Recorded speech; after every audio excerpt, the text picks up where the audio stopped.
My conclusion on an article I was told I should read about Standard Oil is a very simple one. It is biased heavily in favour of anti-government fear-mongering. I held this belief having heard of the foundational bias that Mises economics followers parade all over the place, and this has simply been reaffirmed on reading the article fully. I'll make a few remarks on it, although I'm not going to read the whole thing in the video because I don't want to post a lengthy video on the subject. The main points of the article can be summarised as follows.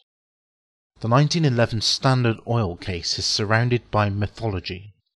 The aftermath of the ruling cited in the article undermined competition and harmed consumers. A journalist whose father and brother owned companies that, quote, competed poorly, end quote, against Standard Oil pushed this myth. Standard Oil did not monopolize the industry by using predatory pricing policies and so were unfairly punished by the Supreme Court.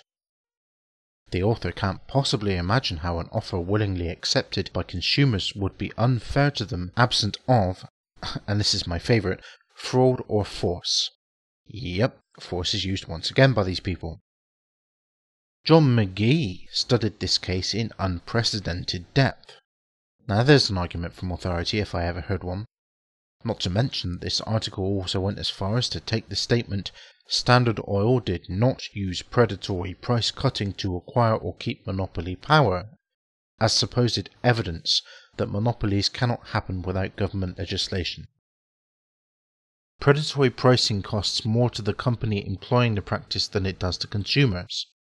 Apparently this article's author misses the point that a short-term loss can translate into a long-term gain simply as quickly eliminating any existing competition, and being a dominant market force allows you to set pricing policies favourable to your company without fear of being undercut by someone who can outproduce you. In essence, this article argues that what Standard Oil did was not a bad thing because they did not engage in their definition of predatory pricing, which is, quote, the use of substantial monopoly power that is used to increase prices, thereby reducing the output sold, end quote. The problem with this statement is that it is wrong. The article in itself is an example of an embarrassingly obvious bias. Even someone who isn't an economist can see that, unless they are closed-minded.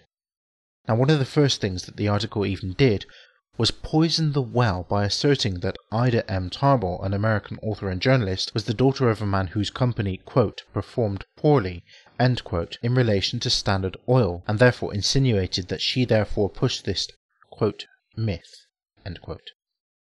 One important note to make before I continue is this. Predatory pricing can also involve undercutting the competition's pricing and thereby pricing them out of the market, which Standard Oil, as the largest multinational corporation in the world at that point, were more than capable of doing. They had enough resources to purchase huge levels of stock in US steel, amalgamated copper, and even some left over to purchase large stocks in Corn Products Refining Company. Their company before 1911 was so large that they had exceeded demand in the US and thus looked to exports to China. Any hint from these libertarians that monopolies cannot exist in a free market and that monopolies like this one could only exist as the result of antitrust and anti-competition laws needs to take note that Standard Oil was already a huge multinational before legislation began to be passed. So this article has revealed its biases and ignored a number of key facts that were easy to establish with just a cursory search online. References in the below. Their business practices included well-documented instances of competition absorption and elimination, as well as the adoption of a trust organization allowing for the company to grow even larger still.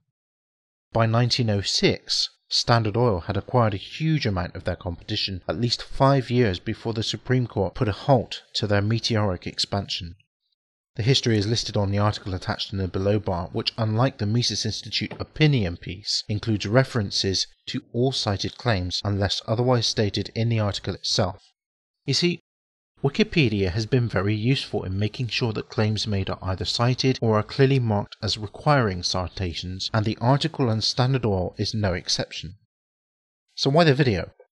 Well, while discussing the issue of universal healthcare versus the current US system versus the free-for-all that these people are advocates of, it has been claimed many many times that monopolies cannot exist in the free market. But here's one that would have become one without government legislation. And if you wish to claim otherwise, next time, don't use a libertarian think tank's opinion editorial, because it is only libertarian free market evangelists who claim this nonsense. So anything they have to say on the subject is likely to be as poor as the article written by the Mises Institute when I read it.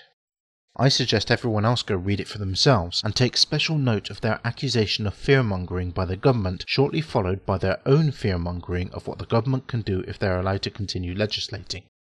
When an article like this one resorts to poisoning the well and hypocrisy such as this, it's no wonder we don't take these people seriously.